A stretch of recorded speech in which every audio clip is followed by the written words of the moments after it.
All right. Chance is caffeinated. He's got his big mug of coffee to talk growth activities. um, I love this. I don't know if James, I think you put this in possibly, or one of us did, but like this is a common mistake I hear in the new inspector class up at Internachi, which both of you have been to, where they don't come out and say this, right? No one says like I'm just going to get business because I'm here. But when we talk about growth activities, some of them just say, "Oh, I know a few realtors, my kids' soccer team's parents. I'll be good." Probably a mistake, no? Yeah. Oh, definitely a mistake. I mean, building a business, as we talked about in the first part of the series, it's all about, the hard work to build a business and to market yourself and get yourself out there. And just to assume that kind of your ship is going to come in because you launch a business is going to lead to some heartbreak. So definitely it's about hard work. And I always make sure to tell inspectors, like, I don't think anyone thinks this on purpose. It's more of kind of like you're so busy registering your business, trying to get your template right, doing all these other things. And then you kind of assume once people hear about you, they will just use you. And I think most agents have inspectors they know. So you got to compete. So I think that's just acknowledging that. Like, I don't think anyone purposely goes in like this. It's more of the default of just like, oh, it'll just happen. And then when it doesn't, there's kind of this shock of like, oh crap, like growth activities are hard work.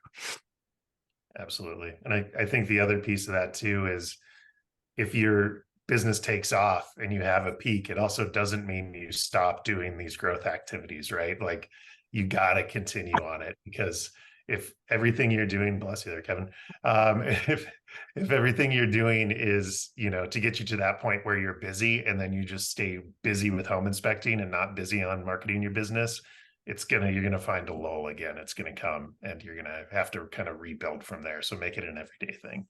That's such a good point coming into winter. And like, I know Chance, you're talking to experienced inspectors who are feeling some pain. Some of them are still feeling a decrease in inspection volume, but like growth activities are where like you have to focus on it at all times, even when times are good.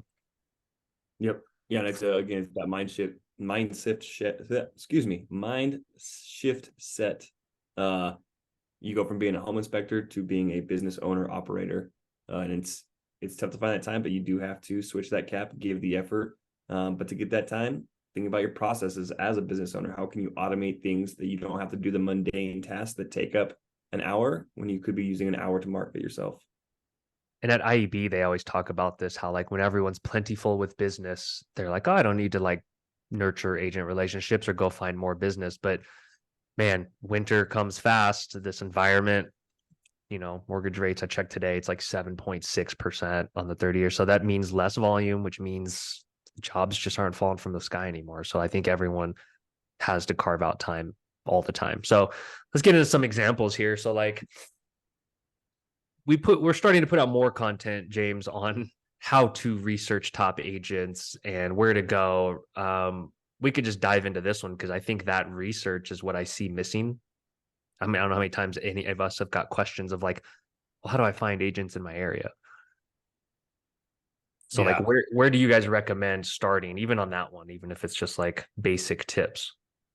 I mean, I think for me, and this is something I learned from you, Kevin, is, Zillow does a pretty good job sort of putting out realtors and putting their information out there and also giving you the opportunity to see them almost stack ranked based off of their ability to invest in their own business, which a lot of times is a sign that they're having the income to then be able to go out and market more. So, yeah, digging into Zillow, I think is a really good way.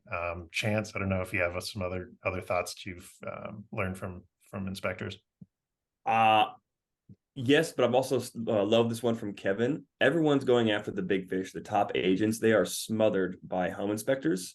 What about the new agents coming in the industry? They need to be taught things. They need to establish their own networks and relationships. So there's nothing wrong with thinking in almost the opposite way and going for the smaller fish first. And it's kind of you got to pour into both buckets. Go for the big ones, go for the little ones, and kind of find a happy in between relationship there. So don't just get distracted by who's making the most money.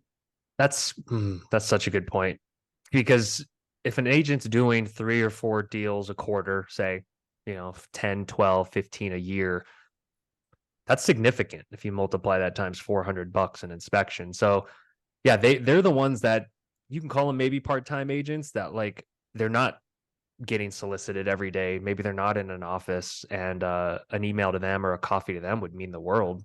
That'd just be like someone out of the blue coming up to us and being like, hey, can I get you coffee to tell me about your expertise? Sure. We'll link to the video and spreadsheet we made to help you guys with researching top agents and outreach, because that's like the hardest part. It's like the top of your funnel of like create yourself a system for growth activities, because Chance, you can relate to this as like an account manager. It's like sometimes you show up at the computer on Monday and you're like, who do I call? Who do I contact? And there's got to be a system, right? And we have HubSpot, thankfully, to help us with that. But like inspectors don't. So we'll link to that spreadsheet. So outreach, calls, emails, that's a whole nother topic on its own, I think. I don't know, James, if you have thoughts there, feel free. That's kind of an art and a science in terms of how to call and email people as a marketer. I'm sure you have thoughts on that.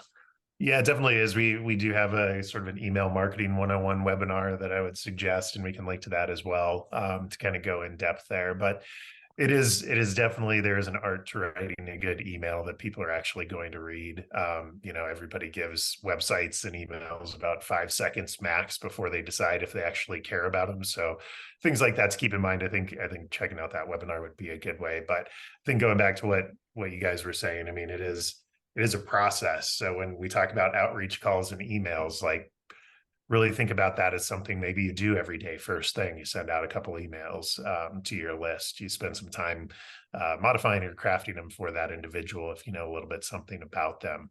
But make that, again, it's a regular process. It should always be going on.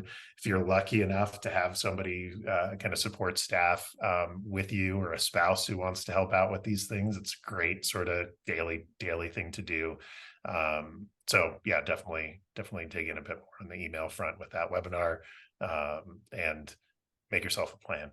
James, do you have a perspective on kind of the mass approach or semi-mass approach, like sending in batches of 10, 20, 50 versus one-to-one? Like there's kind of an art there too, right? Like, I guess, do you have so inspectors ask this, so I'm always just like curious on everyone else's take of like, do I just blast out a good email to all of them, or do I take time with each one, which takes longer? So like, do you have guidance there?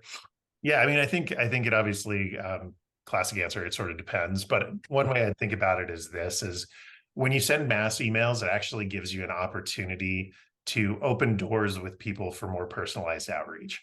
So if you start out with a mass email and you invite somebody to, let's say you're doing an event or a webinar or something along those lines, or you're just having people to buy them lunch or coffee, and it's kind of a general opening the door, those can be sent in a mass way, and you can do that sort of in a nice way, so it looks like you are professional and you have the ability to send out these mass emails.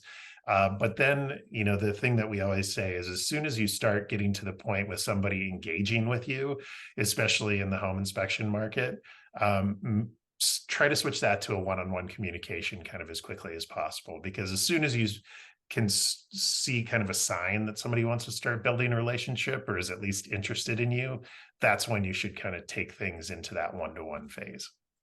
Yeah, I love it. And Chance, we're letting them peek behind the curtain of how we do things with inspectors. Because like, yeah, we're not going to say every email we send is one-to-one. It's like, for scalability, we have to send out emails to more than one person.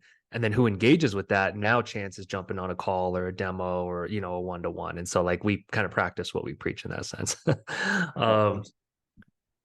I think coffee, lunch, like this is going to be harder winter than ever for everyone. And I think like quality over quantity. And I think taking time, spending $8 if it's a Starbucks to buy someone a coffee, maybe it's $10 now, I don't know. But that one-to-one relationship building is going to be more important than ever, I think, because one, agents have time and they're looking, they're struggling too. So I think the quality in person can't be slept on. I don't want everyone to just feel like you got to be at home and firing off emails. Like you got to get face to face with people.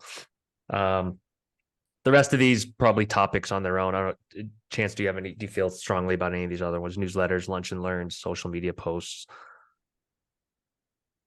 I really do. I wish I had more case studies, but I think the newsletters is a great outreach. Like just that educational piece. People want to feel like you're adding value to them. So just educating and staying connected. Like like I said, I want to see the analytics behind it, but for me, that just that makes me feel good. Yeah. I still subscribe to Andrew Sam's Alpine Building Performance. He's in Denver, and he's like the model of like adding value every week, because every time his subject lines get me when I'm like, oh, do you need to change a furnace filter? Like there's something in there that I learn. And so I'd encourage everyone to check that out. He's hopefully we give him some props, and he gets a lot more subscribers. But that's the answer to inspectors saying, Kevin, what do I send? I'm like, you guys know so much about homes, even if you literally just are in training or doing ride-alongs or just finished a course. Trust me, you know more than a 35-year-old new homeowner. Guaranteed. I guarantee that every time. So this is a short section because we could talk for an hour about building relationships, the soft skills, the research into the personalized stuff, guys, but like takes time and intentionality. So I don't know if either of you could speak to like the fact that it doesn't happen overnight. It takes like habits, scheduling it on your calendar, right? Yeah, for sure, for sure. And I think, something, and kind of going back to what was mentioned in the last slide of just going out and getting coffee with people or having lunch with people.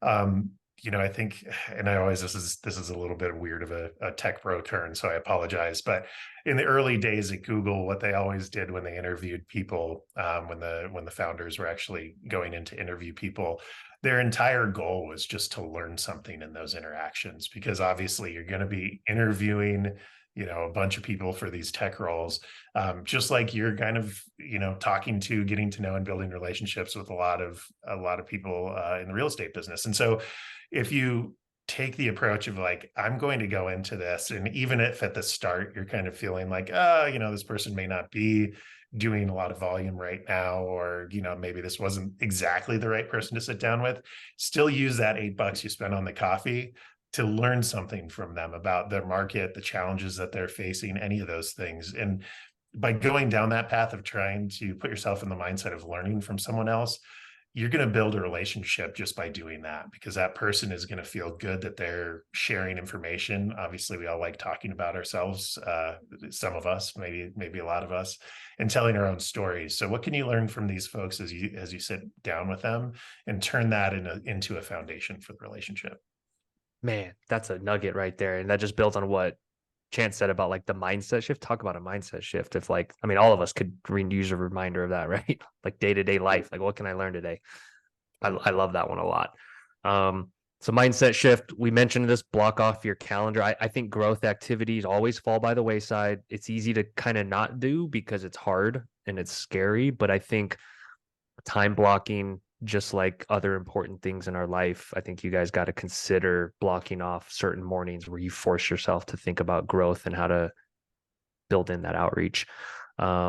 Tangible goals. I mean, obviously, three of us try to do that in our jobs and what we do, right? It's like setting a number to it, because I see inspectors try to wiggle out of this one. Just be like, hey, I'm going to reach out to agents today or this week, and it's always like, well, how many? So having a plan, I'm sure we could produce more content on this in terms of helping them structure this. I think we've taken an attempt at it, James, but like we'll put more content out around this in terms of like a mini structure for them to get started. Absolutely. Absolutely. And that calendar blocking, I just got to say how important that is. If you look at my calendar, it's blocked off. It's basically my to-do list, right? And I think if you're somebody who runs off of a calendar, which you kind of have to be as a home inspector, put those chunks of time in there, and then just hold yourself accountable to spend that time doing what you say you're going to do, which is sometimes a challenge, but definitely block the time for it. It also just makes it an equal priority when you have time blocked for it. Yeah, I think the shiny object sometimes to inspectors is the template or anything else besides thinking about growth or marketing. And I think you got to lean towards what's uncomfortable. So, Chance, any other thoughts on growth? No, I think you guys did a bang up job. Lots of little nuggets in there. I think the best one, don't try and take this all on in a week or two. Build a good habit, micro bites. Yeah. I love it.